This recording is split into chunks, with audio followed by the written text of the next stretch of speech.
মজা লাগবে দেখতে।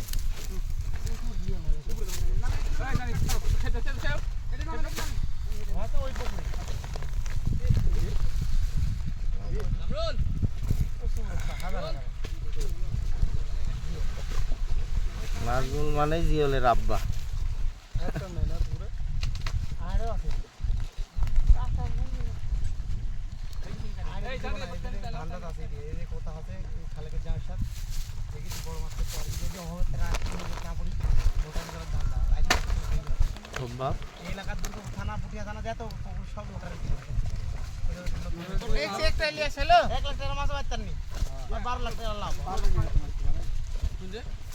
আমার এই পুকুরে সেই পছন্দ হয়েছে। মাছ খালি বেশি 300-400 মাছ বড় করবেন চাচা। এই নাটোর সালামের ভাটা আছে না, 5,000 25,000 টাকা সর্বনিম্নে।